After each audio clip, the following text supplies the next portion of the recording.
Hello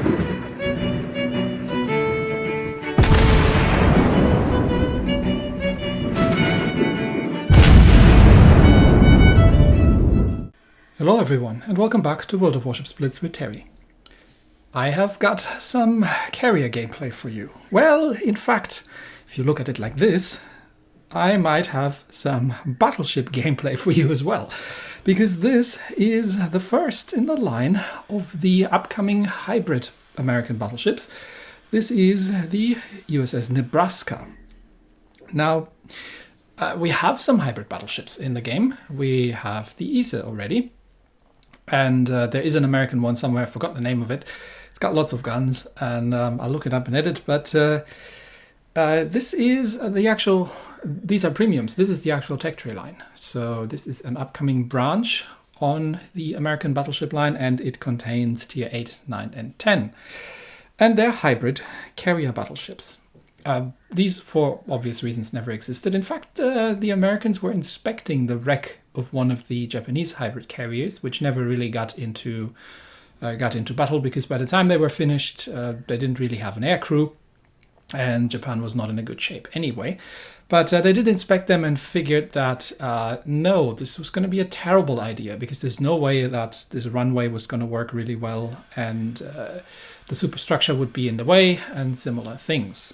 So in the end, the Americans found the idea of a hybrid battleship carrier to be an obscure one. Now, there were some plans of converting some of the Iowa hulls, but we'll get into that when we're looking at the Tier 9 later this week.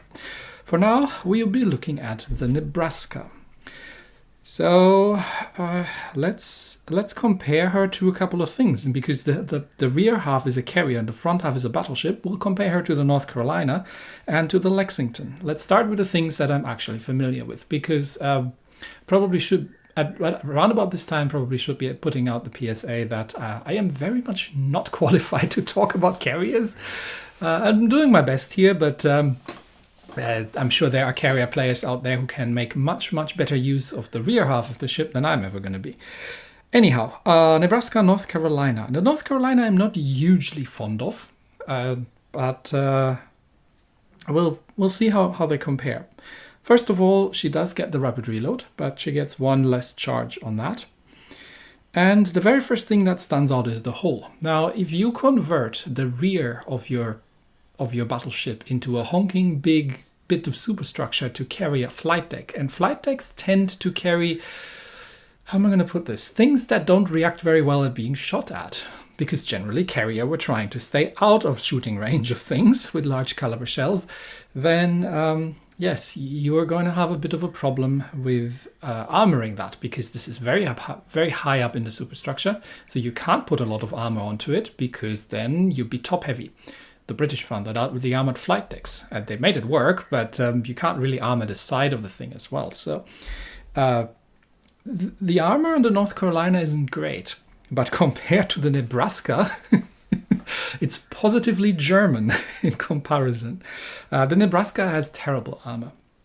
In return, she gets a bunch more hit points, almost 5,000 extra. So that is...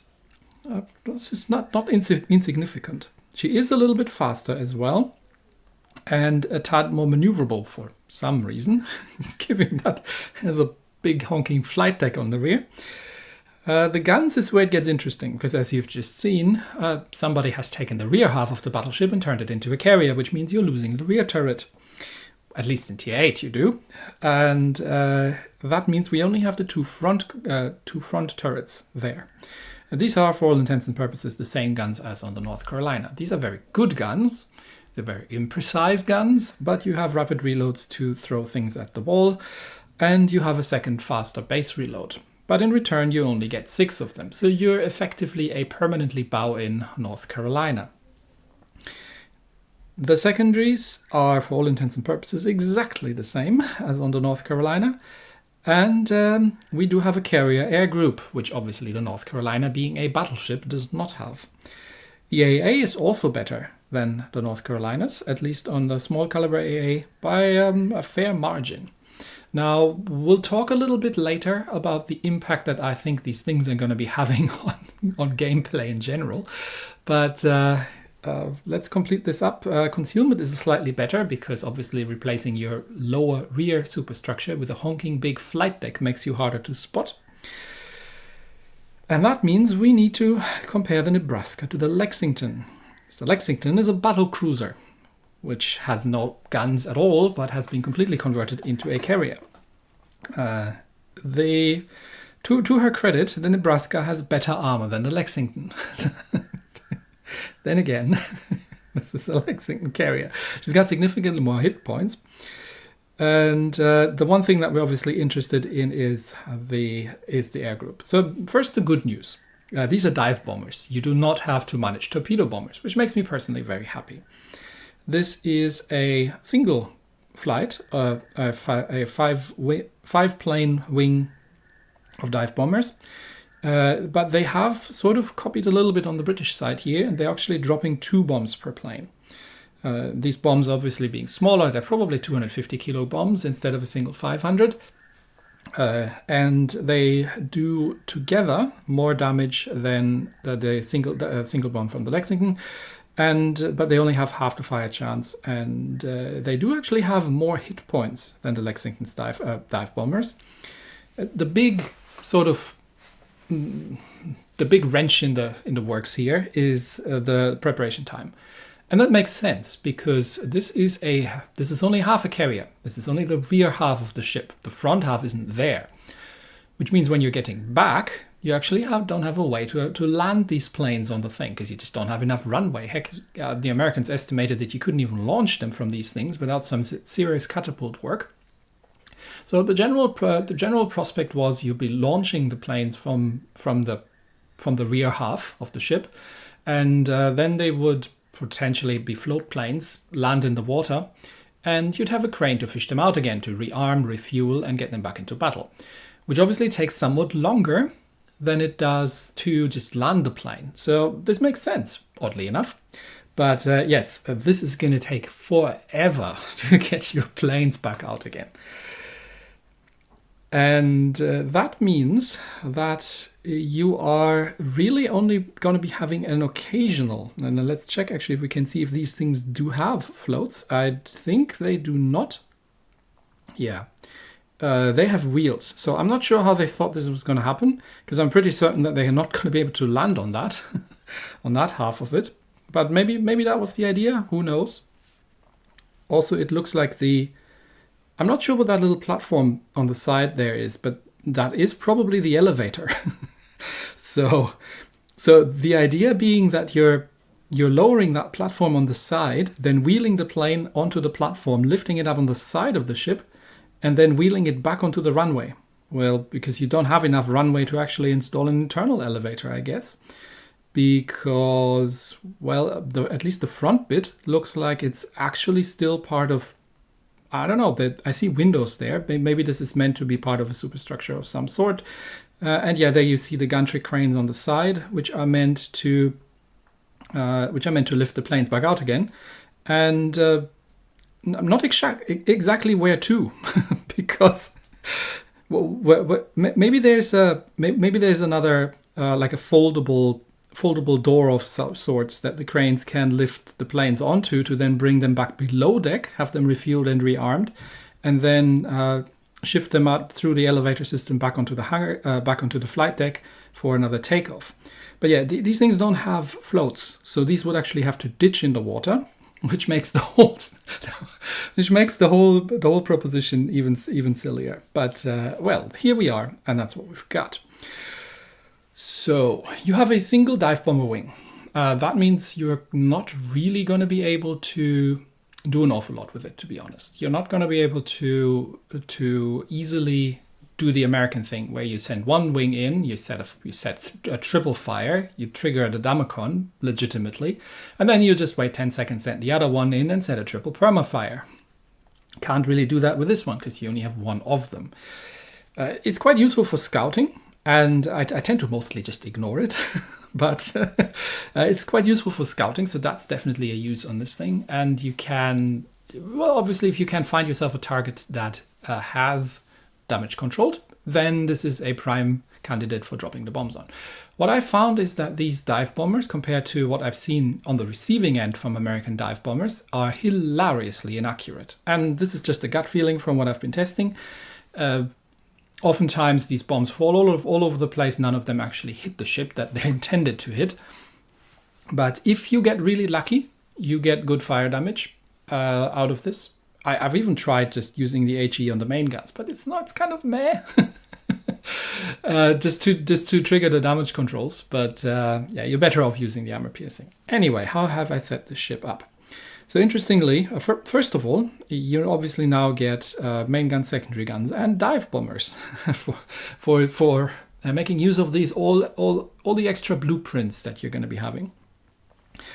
And you get the choice between the elite ground service to cut 5% off your dive bomber preparation time, which sounds tempting because these things have an enormous preparation time. I mean, that's per plane, I think.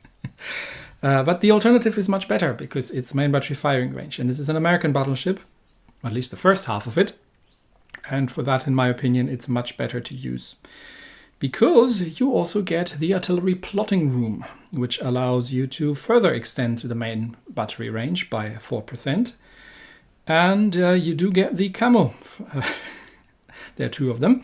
But both of them further extend the main battery firing range by 4%. So, you know, you're starting to see a pattern there. We get to the camouflage in a second. I just want to finish this up. So you could go with dispersion. It's probably not worth it because they're American guns. They're not the most accurate, but they tend to rely on just throwing more shells down range. You don't have a defensive AA on the ship, so I don't think it's worth going for an AA build.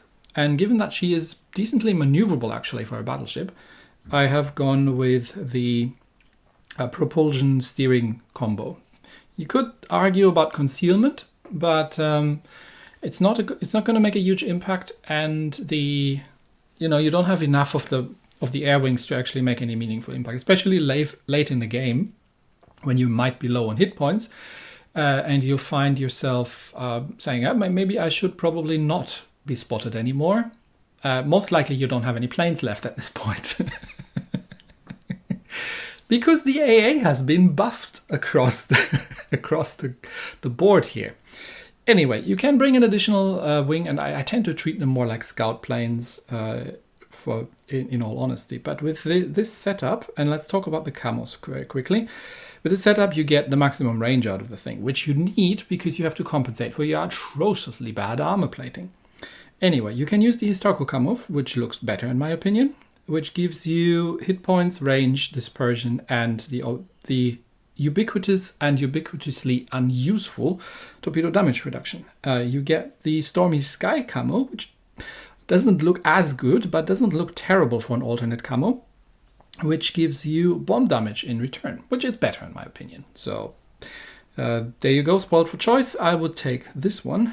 The historical camo is also still good. It reinforces the strength of the guns.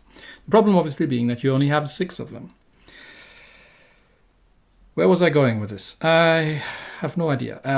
Anyway, commanders. I've played 2 games as usual. One with regular commander without the master reloader because that's a tier 10 skill, and one with Halsey and with premium consumables and everything. Now, here comes a bit of an interesting question, because if you are pulling a commander over from the regular battleship line and saying, hey, I'm just going to reuse them, you're probably normally getting the underwater protection expert. Here, I mean, I am using the aerobatic maneuver skill in the first slot for return speed. It just means that you can kind of use your planes a little more quickly, and it also probably means that they can run away from enemy fighters a bit more quickly. But again, I'm not a carrier player. I just figured it's plane related, so I'll take it. Getting an additional rapid reload is obviously, with only 2 charges, a no-brainer. I have actually taken the dogfight specialist because you are getting a fighter wing further up the row. And we can take a very brief look. I'm going to do actual reviews of these ships, but we're going to take a very brief look at tier 9s and 10. So I have taken Dogfight Specialist. You could take Fully Prepared. Now, an interesting question here comes up, really, and that's, I think, true for the whole branch of the line.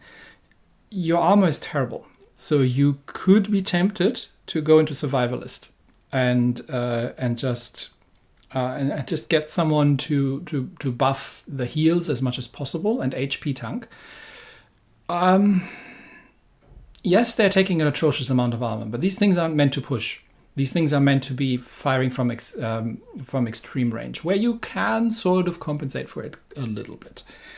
So I prefer having more damage output on the guns than trying to compensate for. I prefer to buff the strength of a ship than trying to compensate for its weaknesses. Let me put it that way. The exploit weakness kind of makes sense because you might be setting fires, and the obvious skill that you want here is the Master Reloader, which doesn't quite gel with Halsey's legendary skills, and APCS is a no-brainer as well. Halsey is using the Angry Bull, again, which is a skill that allows you to do more damage rather than the horizontal protection, because, you know, it's a massive ship and the armor is terrible. So, may as well not bother. Anyway. What was I saying? Yes, we wanted to take a quick look at tiers 9 and 10. So, tier 8, the Nebraska, is half a Lexington and half a North Carolina. At tier 9, we're going to get the Delaware, which is an Iowa class, which has 2 guns forward, but they have shortened the flight deck sufficiently. Because who needs a flight deck to launch planes, to squeeze a rear turret in? But they've lost a gun on it, so it's only a twin. And this thing has 2 dive bomber and a fighter wing.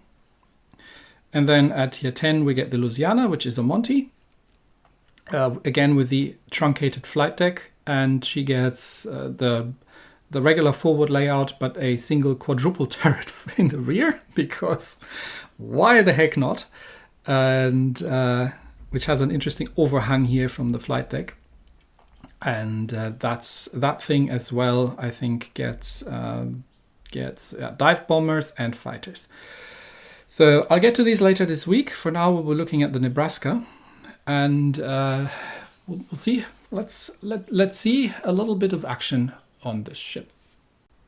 The first round is best characterized as Tech Tree versus Premium, because we are facing Atlantico, Nelson, Rodney, a Shimanto, Sims, and a Leningrad. But at least most of them are tier 7, and I'm tier 8, and it's a bot carrier.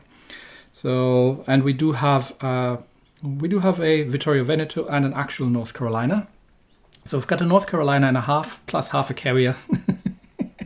Shouldn't be too terrible. And its epicenter on Frozen Shelter. But yeah, lots of premiums. Let's see how that goes, especially that Atlantico is obviously a bit of a pain. But with the complete lack of armor that these things have, you really, really want to play these at long range, especially at the onset of the battle. Later on, you can push forward. You never have any reason to broadside, but the very first thing you can do is actually go and scout with these planes. And the advantage of that is that it is a carrier battle, but these are bot carriers, they don't scout. So as soon as we spot something, our bot carrier is actually going to start launching, which is good. So I'm going to get my destroyers a little bit of a heads up to see what's in the middle of the capture circle there and what's coming their way. And we'll see if we can find ourselves something to drop these dive bombers on while moving forward. Now, obviously, don't forget that there's a Sims. Let's drop the Sims, and hopefully the friendly carrier is launching as well. Yeah, 2 bomb hits. See, this is what I mean. No fires, 2 bomb hits. Meh. Okay, there's the Shimanto as well. So we do need to get our planes out of there. They're already getting shot down, so it's going to take forever to get these re-established. But a couple shots out, not really managed to hit anything. But at least it gives my team a little bit of a heads up. And unfortunately, the bot carrier has not reacted. So it might look like that I have spotted the ship, but the bot carrier hasn't seen it. I'm not quite sure what's going on here. Usually the bot carrier would launch as soon as an enemy ship is spotted, but I mean, sure, that Leningrad there is spotted, so the bot carrier would be starting to launch something at some point. Anyway, we've got an Atlantico to shoot at with our forward turrets. I am going to start using the rapid reload. This is without the master reloader skill, so we'll just camp this position here for now. And yeah, that was disappointing. Very disappointing. But we are going to get almost another reload in. I should have triggered it a little bit later. Haven't really paid attention. I think I missed it by like half a second or something, but it's fine. Atlantico is not particularly fast. The deck armor on that thing isn't great, but we'll send. That was much better. We'll send the dive bombers out. See if we can set a fire. Unfortunately, I have nothing to follow it up with, but that Sims is still out there, so I don't want to come out behind my little corner here. And I am much more interested in a long-range gunnery duel with the Atlantico, because nobody wants to be in a short-range gunnery duel with an Atlantico. Okay, that's a single fire. He damacons the fire. Now what? So if my team can capitalize on that, that would be grand. But I'm not going to start switching to HE trying to burn down an Atlantico, although I mean, at this range, it might almost be viable. Let's inch a little bit more forward, remembering that there's a Sims on our right, but Atlantico has gone undetected. So, well, we might as well start shooting at the Shimanto then, because there's nothing else there. Where are you going, my friend? You're turning left? Are you turning? Not sure if he is turning, but he is the biggest threat for the Luca Tarigo over there. And that thing, yeah, these are the North Carolina guns. They do hurt when they hit cruisers. In fact, the guns are not bad on these things. They're a bit inaccurate, but they're not bad. Unfortunately, right now, I would love to have a third turret, but I'll make do with what I've got, and I'm just going to use the rapid reload. Yes, I know it's less than optimal. 3 overpens, meh. It's less than optimal, but he is obviously trying to capture the center area. So I am just trying to push him out from there as quickly as I can before he can manage to flip the cup. So we maintain the points income. And I'll have to check on my dive bombers at some point, but yeah, they take forever.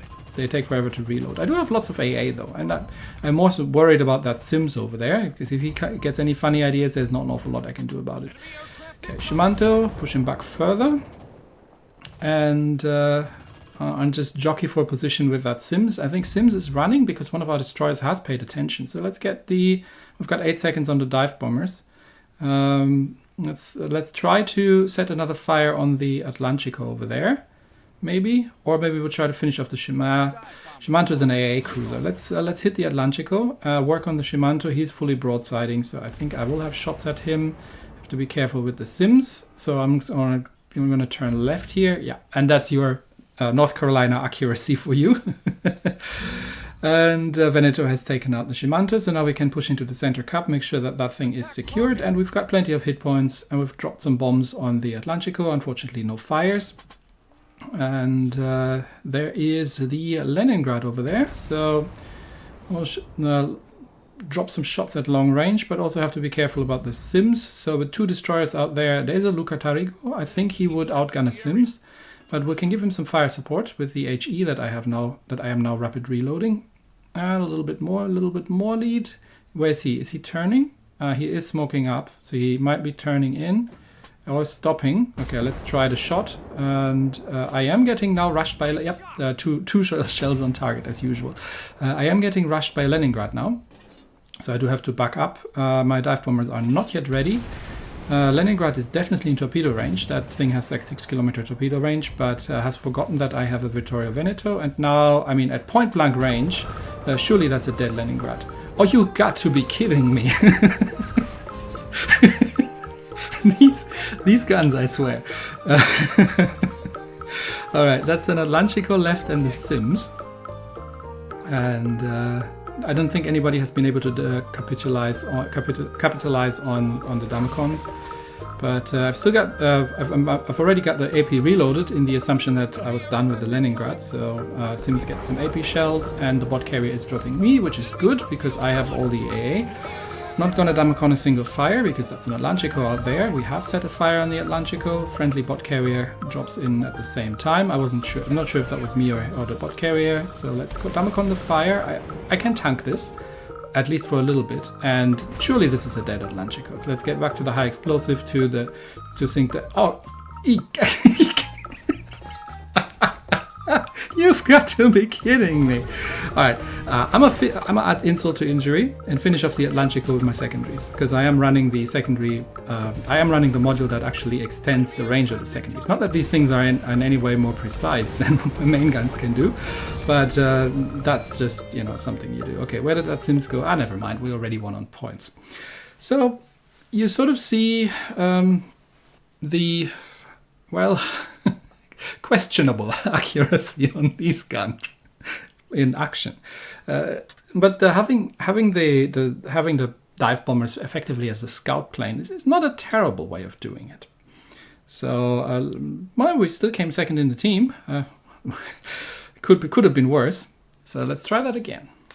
But this time we're going out with a full setup. So this is Halsey with APCS and the historical camo. And we are on Aurora, still top tier, facing Roma, Monarch, Vladi, Nagato, an Allende, Lebrecht Maas, and an Akatsuki.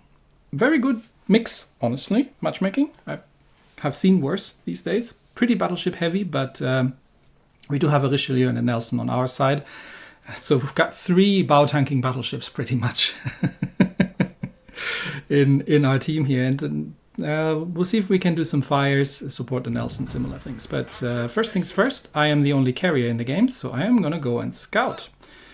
And we'll see what comes down this flank while gently moving towards position near the island. And that's probably where we're going to be staying. But I want to see what I'm up against. And if there is anything, especially one of the destroyers coming around this flank here. Island positioning is kind of essential in this ship. So yeah, we've got Nakatsuki over there. Do I want to drop that thing? Let's see what else is here. Let's just give my team a heads up. Not really spotting anything. I'm not sure where they all went, but let's keep the Akatsuki spotted for the York, because the York is pushing ahead. And yeah, the Akatsuki is already taking fire. So my dive bombers, as usual, are completely ineffective. And that's not an Akizuki, but obviously the armor piercing is going to overpenetrate. Okay, the enemy team is going very defensive, basically turtling up in their cap circle. And what do we have to shoot at? Vladivostok, Roma, cruiser. Ah, come on, give me a lock on. Okay, I'll manual aim it. He might be turning. I don't know. We'll see. We'll see what we can do from this range. We get one or two shots on target. No, overshot. So can't really give an awful lot of fire support from here. Not if that thing is actively maneuvering. So we might take a shot at the Vladivostok. Is he stationary? I can't tell from here. The screen's too dark. Difficult for me to tell. I think the shots went wide. My dive bombers are not yet. Yeah, he's actually moving forward. Okay, dive bombers not yet ready. But this time I'm actually timing the rapid reload correctly. So that should not be too terrible. Come on and roll the dice, and then we'll see what happens. And I've got the dive bombers ready again, but they are pretty bunched up back there. That was disappointing. Let's start working on the Roma and. That Akatsuki is still there, and that cruiser over there is doing the right thing. And well, actually he isn't, because there's our lightning out here, but the Akatsuki is the one taking on the lightning now. Let's see what we can do about the Roma. Okay, that's a triple fire on the Roma. He's going to damage on that. So we will actually try to run a permafire with the guns on the Roma.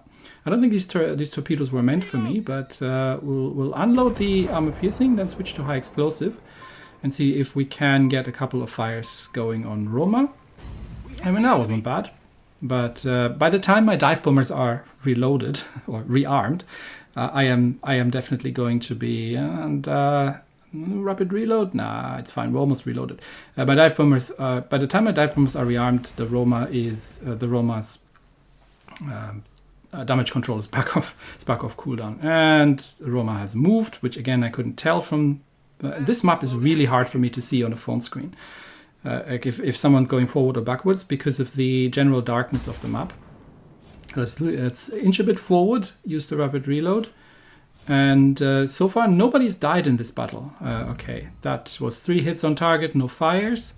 we'll get another chance, and I give it a second shot, but then we'll switch back to the armor piercing because, again, our lightning is trying to do what he can there and might need some support against this very defensively playing enemy team. And once again, no fires. So this is probably about as much forward as I want to be, but yeah, because that Akatsuki is still out there, and the cruiser is being a pain. So I'll see if I can get some shots at the Vladivostok, because I am going to have to dodge Akatsuki torpedoes, and someone is coming around the long way. Still no one's been killed in this whole battle.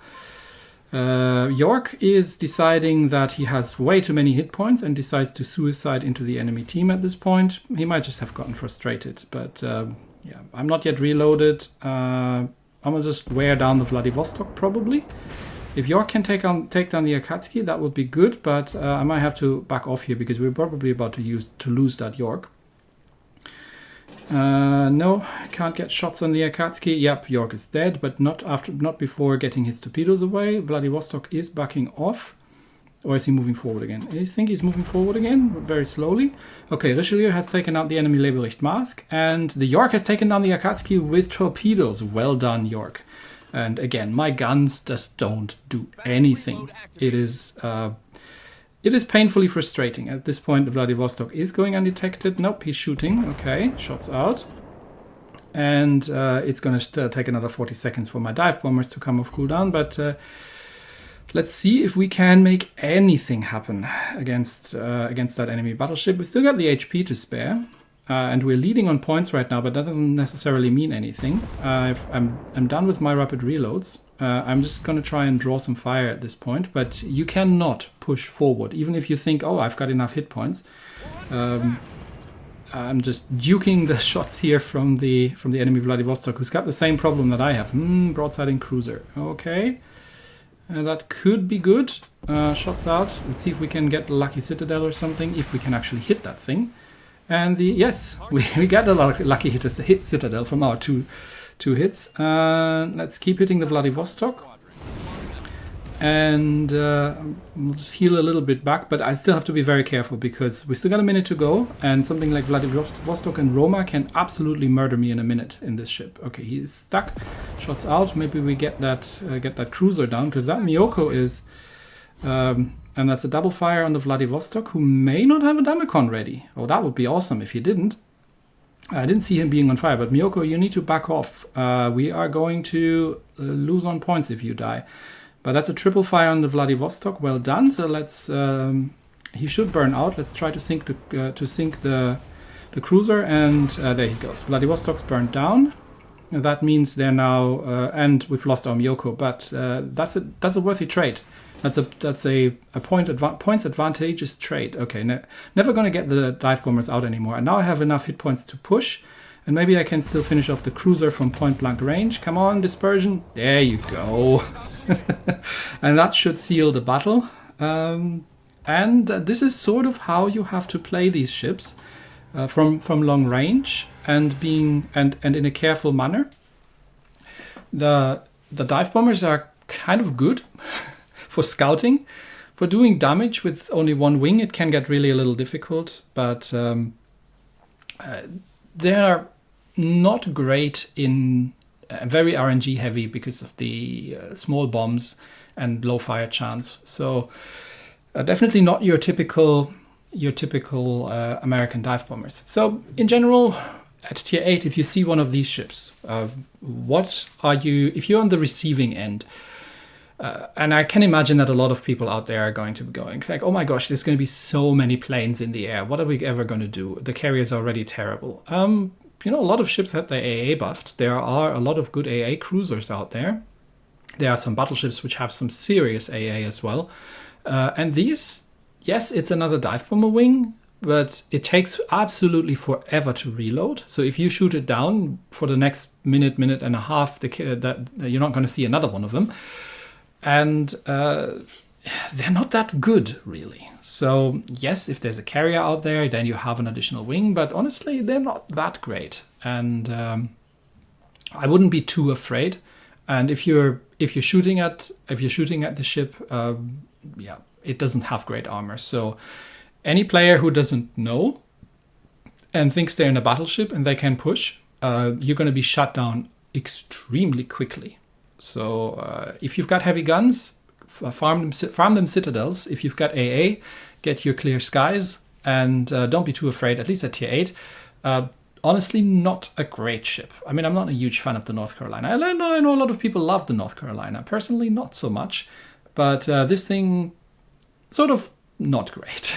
So in the next episode, the new hybrid carrier air threat, we will be seeing the tier 9 and what that thing can do. But that's it for me today. Thanks, everybody, and I will see you next time. Bye-bye.